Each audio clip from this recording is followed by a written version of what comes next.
What's up, guys? Fairy Gaming here, back with some more Idle Heroes. Today, you're telling you something absolutely not to do. Now, I know you guys have seen my love for Vessa just grow and grow even more, especially now that the Void campaign is out.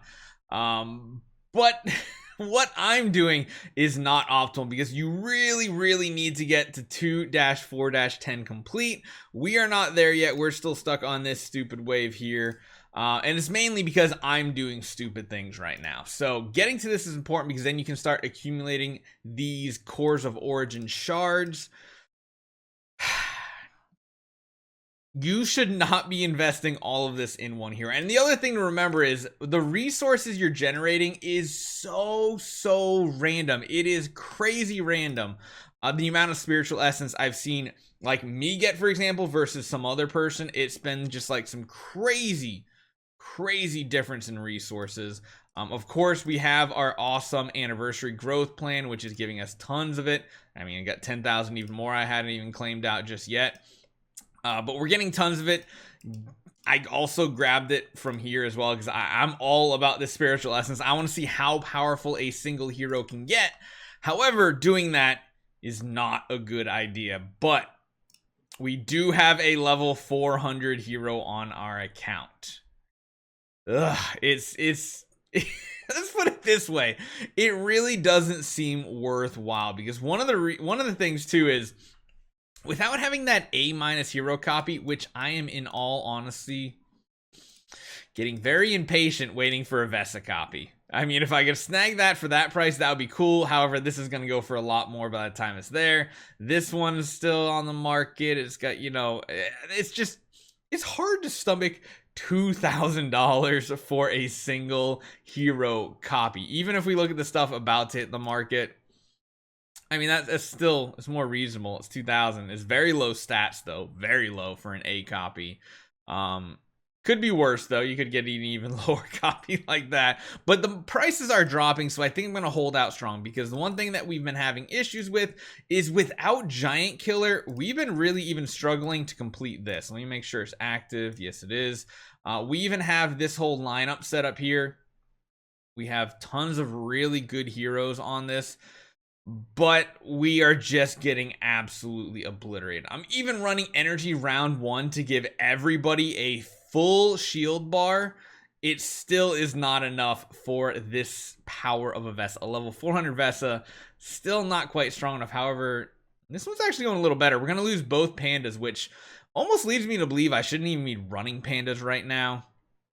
It just seems like it's really rough. The other thing you have to remember, it's hard to tell because there's so many debuffs going out, but I'll show you guys again. There's one thing that really makes this difficult for Vessa, which is why Freya is so important. You're going to get a debuff on our heroes. Let's see if I can pull it up on any one of them here.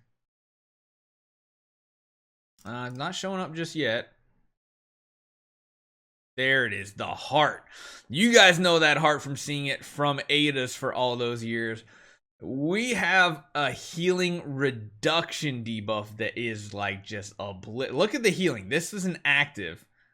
It barely even healed the Vessa right there. It's ridiculous.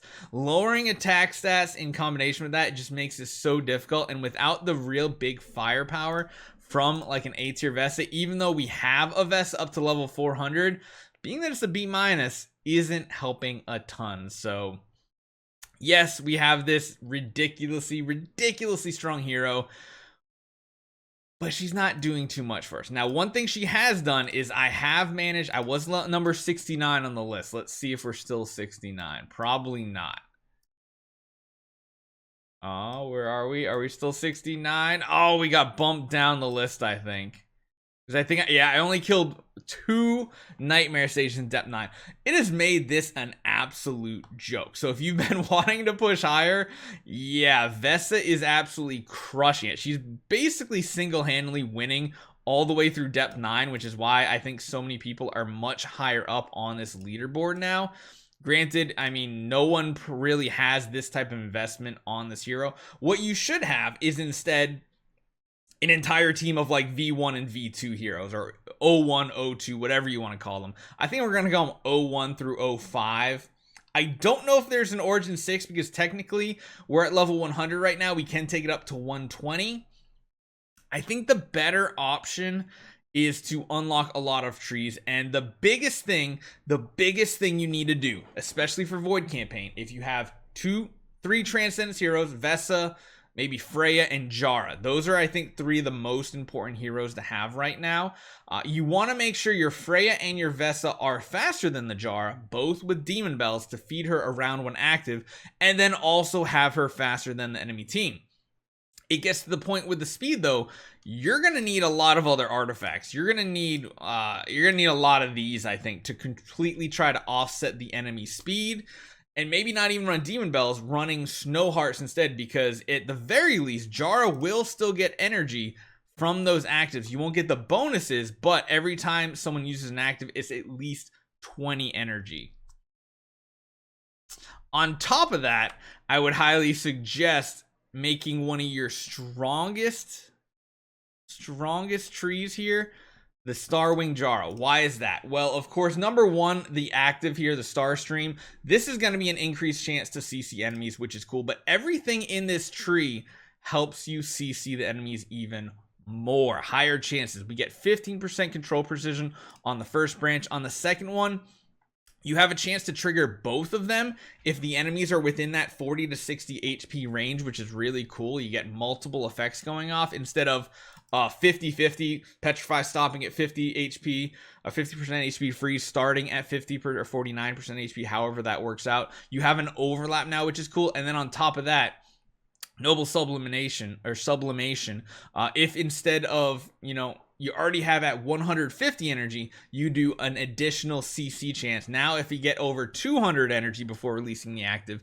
you have a higher percent chance. And on top of that, her Core of Origin, even at level 1, is very, very solid. If we take a look at her Core of Origin, level 1 here, when an ally releases active skills, there is a 20% chance to restore that hero for 30 energy, meaning they're going to get more actives, and a 30% chance to restore extra 30 energy, and a 10% chance to inflict Petrify Lock Rock. That's the really, really important part. Additional CC chances just from enemies releasing their active skills. And then when an ally releases a basic attack, it restores them for healing. That's pretty solid. And a 10% chance to inflict freeze. So there's constant chances of CC going out, which is why I use my second one on Jarrah. It does mean our branches aren't as strong, but I think we can make it work. So don't do this. Don't follow what Barry Gaming's doing, especially since on top of everything else, if you look at our Jarrah's household, I have every last resource in here. Every last resource. No other plot has a single upgrade right now, which again is not very optimal. We have everything on the Jarrah, but it's pointless. Everything's here. This is like an all-in play just to see what we can do. We did get first place in our Star Expedition, so that does say something, at least on my guild, my guild. So she's powering up even further beyond than before. I don't even know what to call this video, but don't do this, trust me. It's not worth it, and I'll see you guys next time.